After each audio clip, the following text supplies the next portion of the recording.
Welcome to Red, White, and Blue. I'm Gary Polland. And I'm Dallas Jones. This week we have a kind of interesting show. We're going to have two parts. First, we're going to have our first guest, Congressman Randy Weber, whose district goes from Beaumont to southern Brazoria County. He's a Republican, so he's one of the good guys, Dallas. And the second half of the show, we're going to have Congresswoman Sylvia Garcia, one of the better guys. Gals. Who's been on the show as many times as you have so far, Dallas. And we'll be talking to both of them about Congress, what's going on in Congress. The first thing I would mention is the latest polls say the congressional approval rating among the American people is 15%.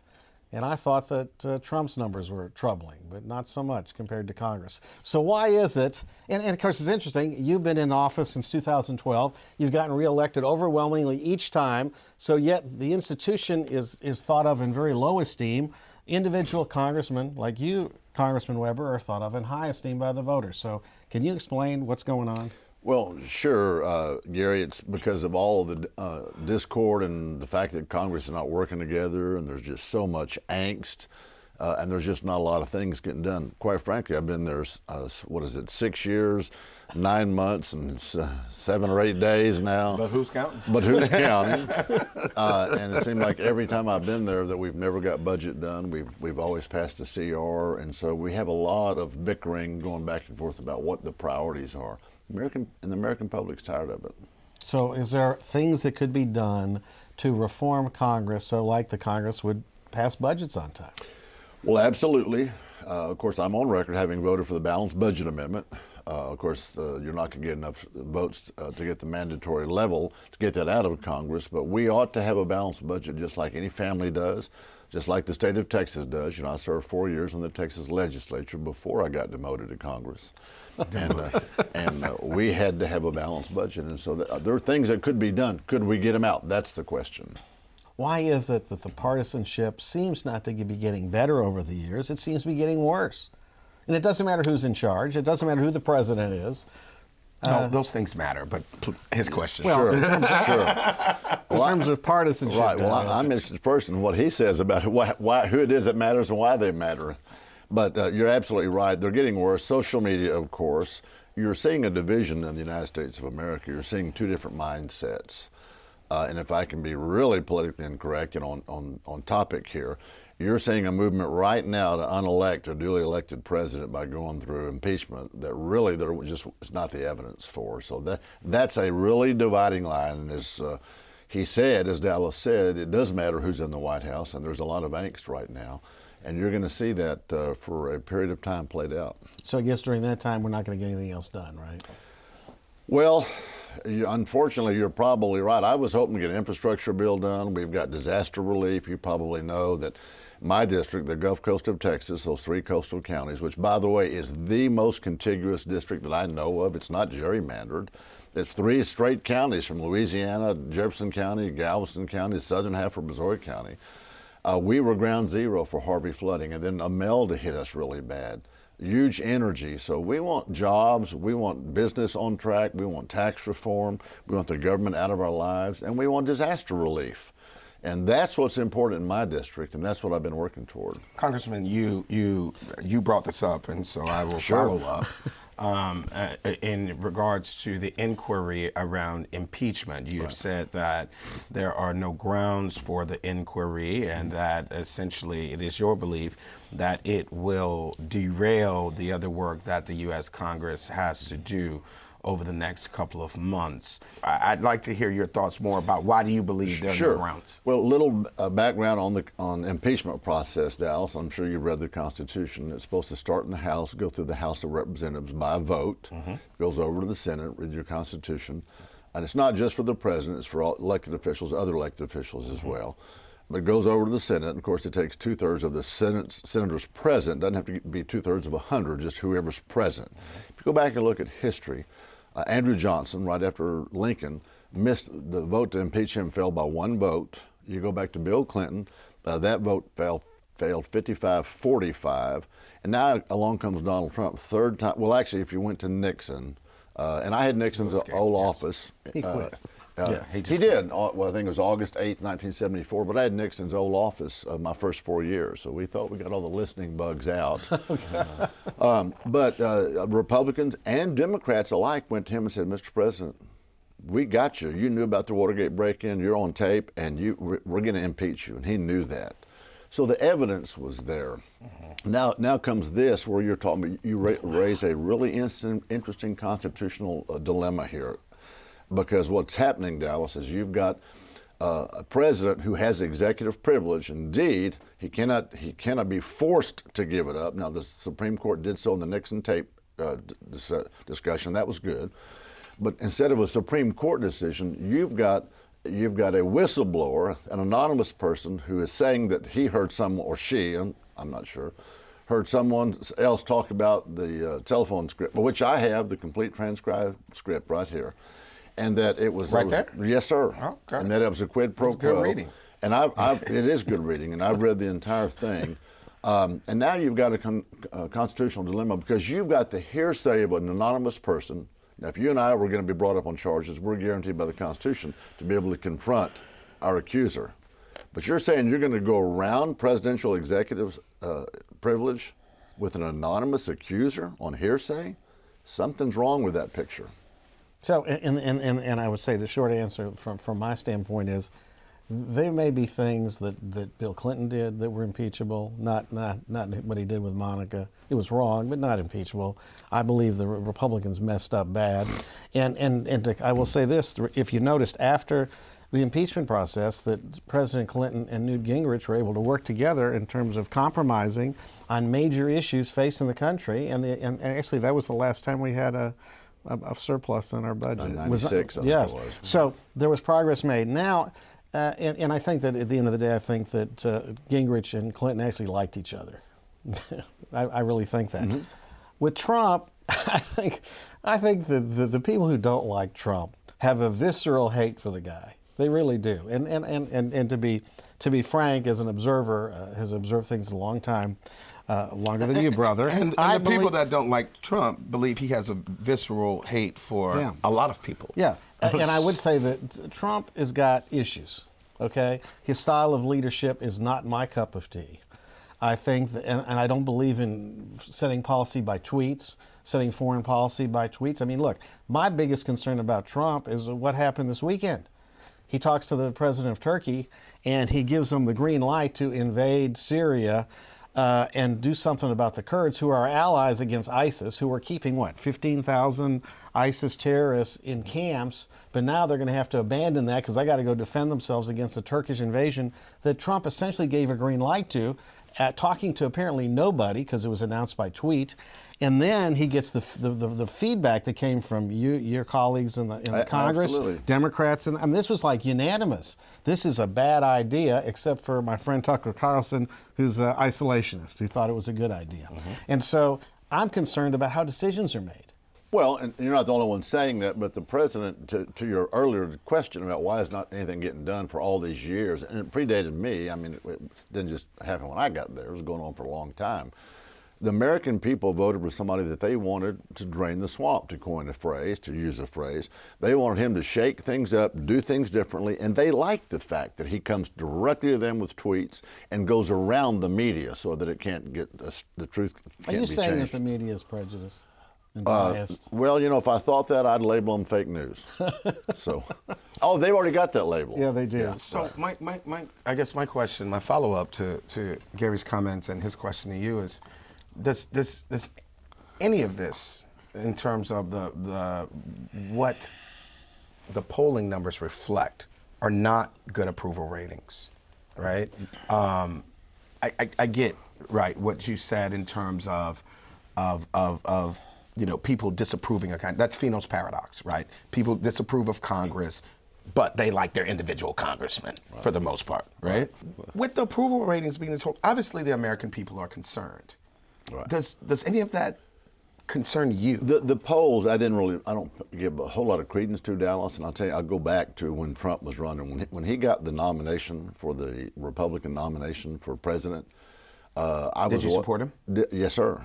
And I was saying back then, and I told my staff, some of them who are here today, I told my staff and my bride of almost 43 years, this coming November 6th, I said, he's going to win this. They said, he's going to win this. I said, he will win this, the White House. How can you say that? The polls have Hillary up by 9 percentage points. I said, forget the polls. There's a lot of mad Americans out there that want him to get in there and make a drastic change. He will win this, mark my words. Do you feel like the country is more unified or divided as a result of that?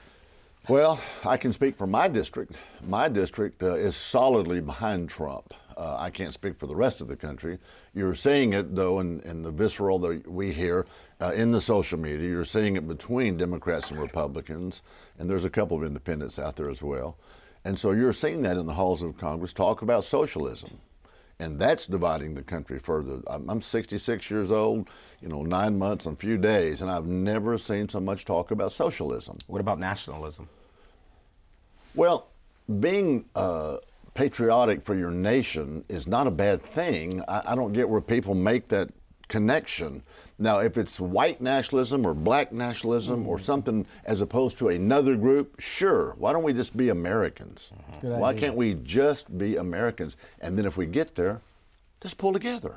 Let's work together. Do you socialize with any Democratic members of Congress ever? I do from time to time. I'm on some different caucuses with them. Sometimes we'll see them out and about. Because, when you were in the Texas legislature, there was a lot of work across the aisle. Absolutely. But in Congress, you can't do that? You're not allowed to do that? I've thought about that, Gary, and I'll tell you what. Well, I thought about that. Well, that and the ethics rules are different, but I thought about that from a Texas standpoint. 150 members in the Texas House. And when I got in my first session, it was 76 Republicans and 74 Democrats. And so we might stand, and you've been there, at the back mic and the front mic. Sure. And I serve with Sylvester Turner, the mayor of Houston. And so you might get there, you might have a lot of heated discussion back and forth over bill, amendment, or whatever the policy might be. But at the end of the day, you can go out at night, you can have a nice steak dinner, you can enjoy some fellowship and stuff. We all work for Texas's betterment. We might have different methodologies, how we think we should get there, but we all had Texas' best interest in mind, truly. Well, now you've got 435 House members that have 50 states.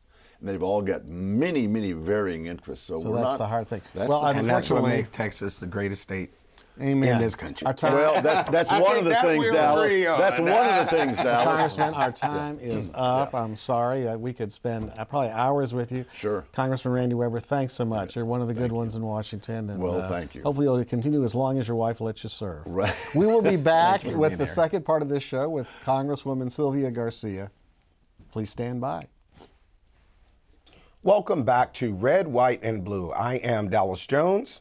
I'm Gary Polland. And we are talking about the 116th Congress, and we are joined by none other than the Congresswoman from the 29th District, serving her first term in Congress, the Honorable Sylvia Garcia. Welcome to Red, White, and Blue. Well, thank you for having me, and congratulations or condolences, whatever the case may be, on your co-hosting the show. It's my first time with you. Thank you. The most exciting part is I get to sit next to Gary every week. Yeah, we have a good time. That would be exciting. Well, and Sylvia, it's great having you back. Of course, you've been one of the regular guests of this show for the 17 years or so we've been on the air. So you have a new role, and I think you bring a very interesting perspective because you've been a leader in the city, you've been a leader in the county, and you're a leader in the state, and now you've gone to Washington. So is Congress the best place to be working these days? Well, I'm loving it, and as y'all may have heard, I've already announced for re-election, and I think it's a sad note that I'm into now my 10th month, and I already have to be thinking about a re-election, and that's one of the things that I probably don't like with this new position is having to run every 2 years, because it essentially means running all the time.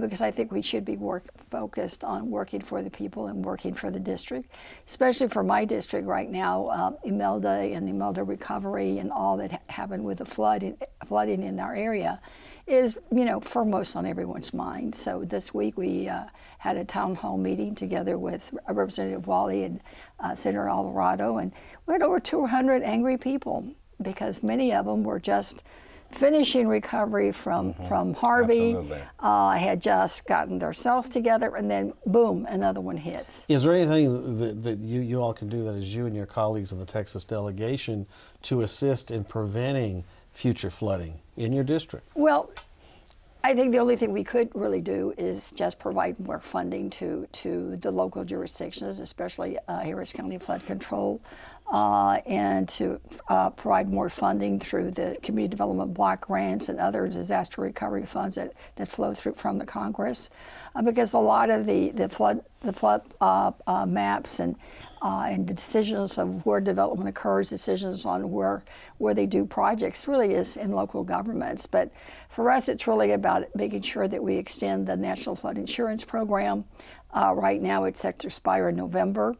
I know I serve on the Financial Services Committee. We've already heard the bill for full reauthorization, but we just have not been able to get the votes together to get it out and into the Senate. And the other thing that we can work on, of course, is always working directly with families to make sure that they get the assistance and the help they need. Is there anything we can do to cut the red tape? I know one of the things I read after Harvey was expansion of the reservoirs, building other reservoirs, big detention ponds, that these projects were scheduled, and then the dates for when they're going to be completed, Army Corps of Engineers, regulated by Congress, kept getting pushed back. Part of it because of funding, part of it because they can't build it fast enough. I mean, you go back in the early 20th century, we did this massive public works projects and got them done relatively quickly. Now everything seems to take like an eternity. Well, we are working on that, and the delegation is in agreement. This is one of the areas where I know that Lizzie Fletcher has a bill. I know I'm sitting on it, co-sponsor, many of us are, to do just that, to put a time periods in place so that give them a deadline. We just can't let them flounder and keep looking and keep their studies. We got to do something. Yeah, the rain doesn't wait. Yeah, the rain doesn't wait, and the rain knows no boundaries. No. It impacts all districts, and this last two events have flooded areas that have never been flooded before. So I think it's important that on issues like this that we all do work together. I know that all of us, when I say all of us, I mean Democrats and Republicans, the Harris County delegation, we all signed a letter to the president to make sure that he declared the area a disaster, to make sure that we got those funds for Imelda, and he just signed it last week, I believe it was Friday. So issues like this, you do find as crossing the aisle and working together. We see each other at the gates at the airport, and just as we work together to make sure we keep up with the flight delays, working together we get through those flight delays, we will work together to make sure that funding doesn't get delayed. So, Gary, are you going to let me ask a question? Maybe. You got to introduce her. I got one follow-up. Go ahead, Gary. You know what? Why not? I was going to ask about, in the state legislature, in the state Senate, you all sat based on seniority. Right, so you'd sit. You may have had Republicans next to you. Republicans had Democrats next to them. When I was commissioner, I had Steve Raddick to exactly. When you were commissioner, you had the parties to my right for 8 years, and he was always to my right for 8 years. In Congress, you don't spend that much time on the House floor, but when you're there, you sit with your party. No, it's one of those situations where I think that structurally, it's working together isn't encouraged in the sense that we don't sit together. The floor itself is divided with the Republicans on one side and the Democrats on the other. All the committees are structured that way too. And we sit based on seniority within our caucuses, but not among each other. And even our lounge, there's a cloakroom for the Democrats and a cloakroom for the Republicans. So I've never been to the Republican cloakroom. No one's invited me, and I haven't gone there uninvited. It's just unheard of. So those things don't make for talking together. So you'd like to change that? I wouldn't mind changing that. I think the seniority system works. It always has. And I think that it might behoove us to change that so that we can mix it up a little bit. Because I think once you get to know someone and talk to them on a daily basis, you develop relationships. And that's what really politics is about. It's about relationships and working together and getting the job done for the people in your district. Your colleague was here in our first part of the show, Congressman Weber, and one of the topics that came up, and I think a lot of our viewers and American people want to know about, is the impeachment inquiry. What Congressman Weber stated, keep me honest here, Gary, was that it was an inquiry that was being held with no real evidence of the need for this to be held. What are your thoughts on what's happening right now with the impeachment inquiry? Well, I think the evidence is there, and there's still a lot more that needs to be developed, which is why the committee is doing the inquiry. It's exactly what it says. It's an inquiry to follow the leads, to follow the evidence, and see where it takes us. We've been in impeachment inquiry mode in the Judiciary Committee, in which I serve, since the summer recess, since August. So we've been looking at a number of issues, but this particular issue, the Ukraine crisis, all one has to do is read the affidavit. I mean, the president reminds the Ukraine president about all the help that we've been giving them, and then says, "And I need a favor." You know, it doesn't take a former judge or a lawyer or a scientist to figure out what a favor is. I mean, we all know what that means when someone says, "I need a favor." It's the old, "I'll scratch your back and you scratch mine," or vice versa. So, and that favor is, go in there and find some dirt on my potential political opponent. I think any time a president does that, that's betraying your oath of office. It's betraying. You're putting your country at risk and violating that potentially violation of national security, and it's just it's just not good. I mean, it's you're going beyond and abusing your powers. So for me, frankly, that was the last straw, because while I've been on judiciary, I had not been very vocal about an outcome because I felt like I needed to hear it through and see where it took us. But when I read that whistleblower complaint and later some of the other documents that we were privy to, it's the last straw. I mean, Dallas, I've put my hand up and said I will protect and defend the Constitution and laws of the United States. Probably you went through them, 15, 17 times maybe? Right. You take that oath seriously. Yeah. You are there to uphold the Constitution and the laws of this country. I think he's violated his oath. He's put us at risk, and he's abused his power. That's fascinating about perspective, because interestingly, again, your colleague had the information with him. He said he had it with him. That was the transcript. The transcript of the conversation, which was released, and and his position was that there was nothing in it that would warrant impeachment, and particularly that the use of a whistleblower who is anonymous. Hearsay whistleblower. Hearsay whistleblower who's anonymous, who's a national diplomat, by the way, who also took an oath. Anonymous. That it just kind of was a lot of muckety-muck that Democrats were trying to use that were, as part of a political strategy.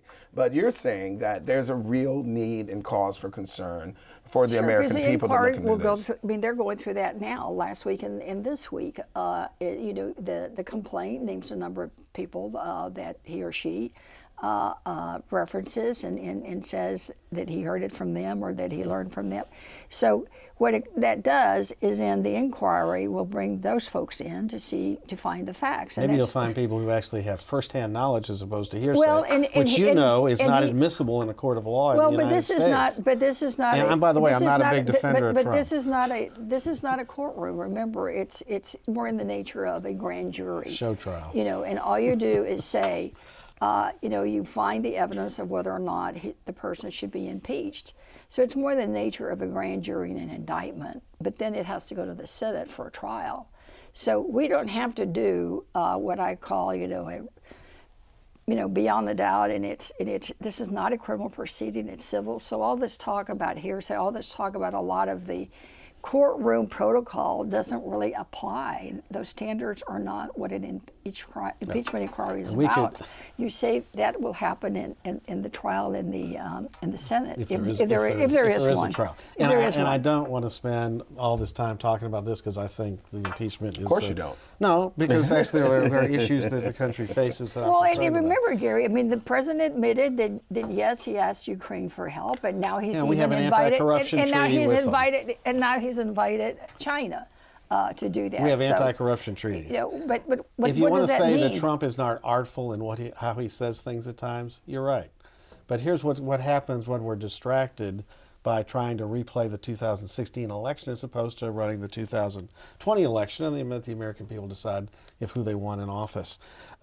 We've got issues like immigration reform that I know is something you care deeply about, that we keep trying to do something about, and we just can't get there. Well, for whatever we've reason. passed the Dream and Promise Act. We've passed about Right. 2 or 3 other bills But related you've to got to immigration. get it through the Senate. And we're also working on comprehensive reform. But Gary, the bigger issue is that the Senate Republicans just don't really want to sit down and visit and really have a talk about it. They're just flat refusing. And they do that on the premise that they've checked with the president. They get no signal from the president on moving forward on this. So as long as you kind of sit because somebody may or may not, play ball with you, well, then why don't we all just stay home? Right. Why don't I just stay home?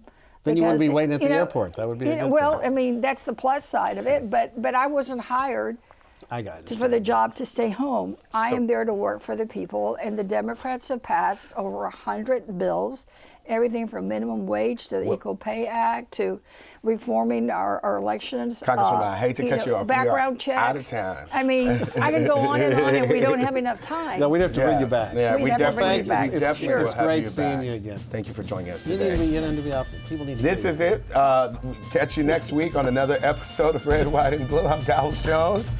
I'm Gary Polland. See you soon.